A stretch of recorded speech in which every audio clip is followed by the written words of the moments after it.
Hi, this is Roger. Thanks for dropping by. It's silly o'clock, 5:15 in the morning. I couldn't sleep because I went to bed so flipping early last night because I was tired, but that's achieved absolutely nothing. So I thought I'd make a start on the first of the Burnhams videos. As you can see, there's rather a lot of clips to put together. But yeah, I'm going to put all the growing areas clips together to make a single video. And let's get going. Okay, so Sarah asked me to apologise for the mess that the growing areas are in. She's been working on her own for 4 months, just doing the mail ordering and getting new plants in for the sales area, and these areas have been neglected. There's so many ferns growing in the pots, it would be probably economic to start a fernery, or it's just very overgrown. So she did apologise, but I think I started off in the private area where the public aren't allowed. This is where a lot of the mother plants, the stock plants, are kept, often where new seeds are produced. But there were a few things in bloom that I sort of mainly stopped on. I mean, I'm interested in looking at plants without blooms, obviously, but for a video, it's you always have to watch what you're doing in Burnhams and look up. There's stuff up in the roof sometimes. They don't have that many dendrobiums, and they certainly haven't got many latorias, but I did spot a couple with blooms as well. There were probably others lurking that weren't in bloom. Of course, they don't show up, do they? Anyway, spotted that one. Please don't ask what the plants are called. Sometimes I won't even know what the genus is. There were several of these dendrobiums lurking around. The colour's probably going to look a little paler than it really is on camera, but these grow into giants, whatever they are. So you know, just stopping on a few blooms, a few of the Miltoniopsis dotted around, some in bloom. I got a feeling that's a species, but I didn't have time to look at plant names and things like that. I was just literally trying to film stuff in bloom and try to avoid filming the weedy bits and the bits that really did look a mess. It's going to take a long time to get that nursery back in shape again once the boys come back in and start working. There were some oddities. I've got no idea what that is because of the size of the lip. It looks odd. That is some sort of epidendrum, I believe. Some of these things are going to be out of focus as well. It was a dull day for a change. Massive flower spikes on that, but small blooms. Not quite sure what that is. That might be a Lycaste or something along those lines, but unusual shaped bloom. That was fragrant as well. There were some fragrant things around, but not a lot.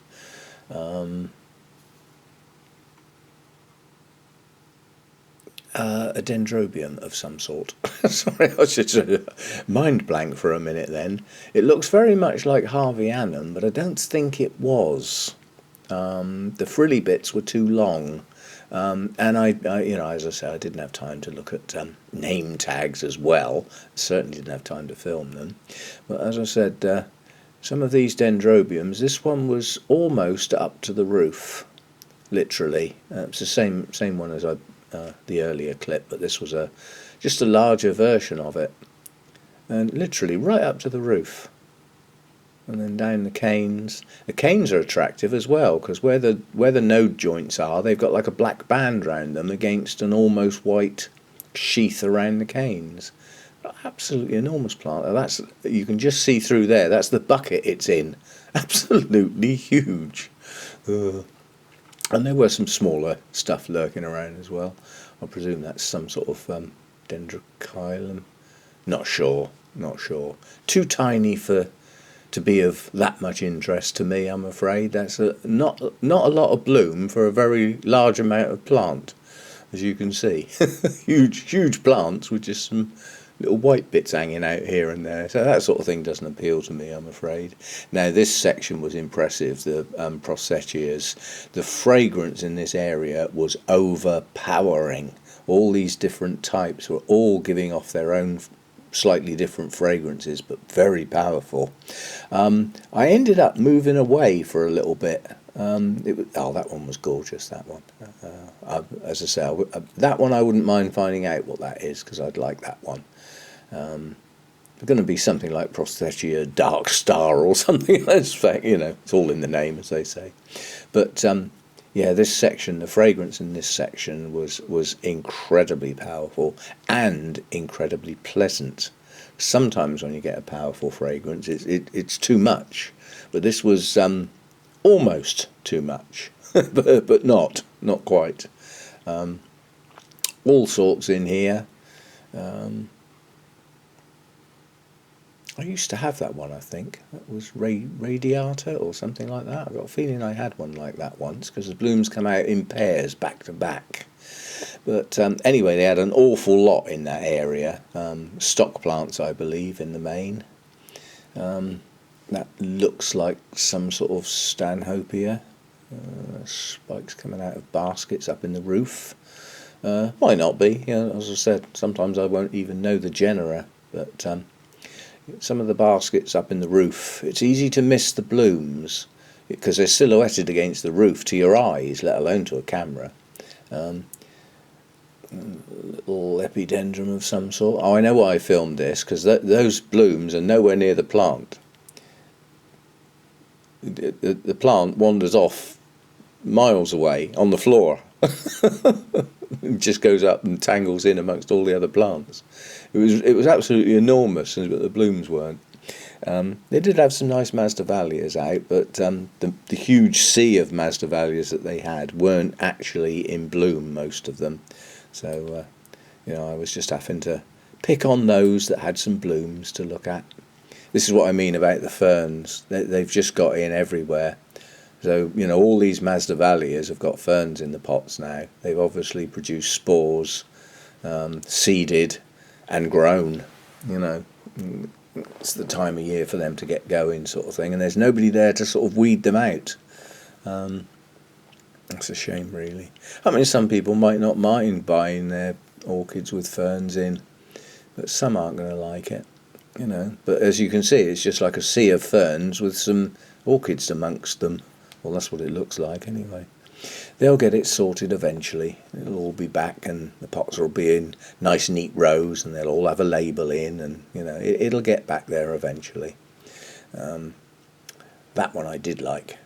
It just refused to twist round so that I could film it, but very, very vibrant colour, gorgeous.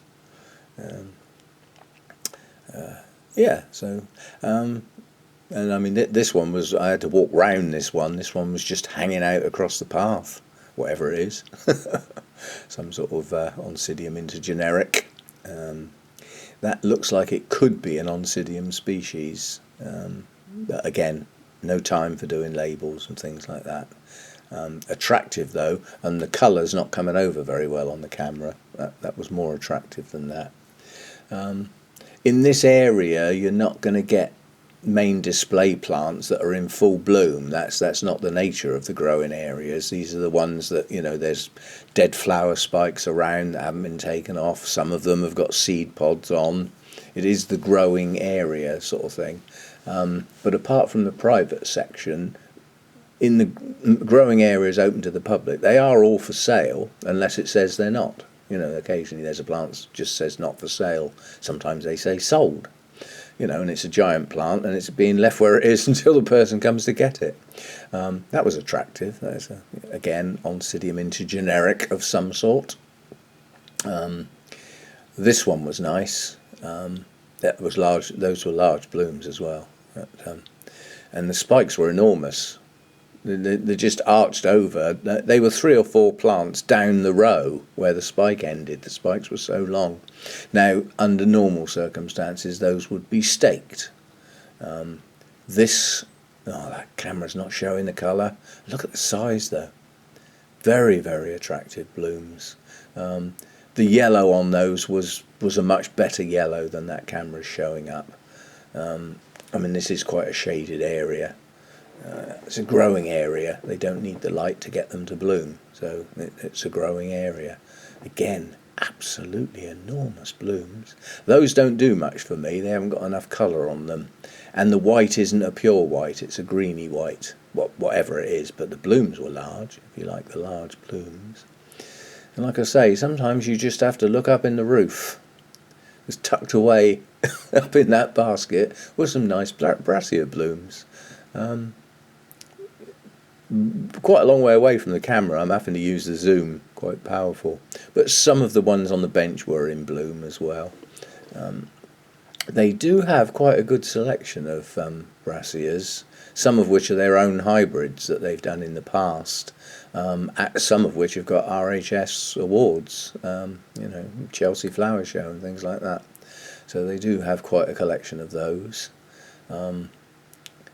I don't know what that is, and I don't normally like small blooms, but that just appealed to me. Lovely orange and really unusual shaped blooms, but they hang downwards. And they do put some of their seed pod plants on display for the public, so that the public can see the actual, they do produce their own seed. This was a Victoria Regina with seed pods, and look at the colour that the camera's doing. It just will not render that colour properly. But yeah, they put some of their plants out and an information sort of thing, but again, it just looks a little untidy. The benches are starting to get algae on them, and it needs some work. People have got to get back in there and start, a bit at a time, take a section at a time, get all the ferns out of the pots. There'll probably be a lot need repotting as well. They've been left quite a while. So, yeah, and they do have a large collection of coleogenes. You probably won't find anywhere else that have got the number of coleogenes that they've got, the different types. And again, some of their own hybrids, and they're awarded as well. The one I've got is one of their hybrids, the Moriana Magnifica, or whatever it is. That's an awarded plant as well. But so the size of some of their plants up in the baskets is just ridiculous. I don't think they ever come down. They get watered where they are, and that's it. Just absolutely enormous, some of the plants. But then occasionally they're taken down and divided up, and then put on the sales benches. So they've seemed to have a lot more bulbophyllums than I remember this time round. And they seem to have got quite a few of the very large flowered ones. Now, because I was going round with Zaina, or she was in the background there, she grows gongoras and things like that, so I had to film this. I got told, oi, go and film that. But they are attractive if you like that sort of thing. Those plants don't appeal to me. Again, it's a lot of plant for sometimes very short-lived blooms as well. Some think the leaves are attractive on their own. That's Lycaste of some sort. But yeah, different people have different tastes, and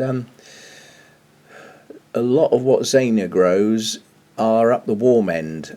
So she's looking forward to getting out in Italy to see how they grow their orchids out there, where she's got much more natural heat instead of having to spend money on, artificial heating in the UK, which is one of the problems with growing up the warmer end in the UK. It's expensive, the energy costs. But yeah, there are quite a few odd blooms tucked away in amongst the plants.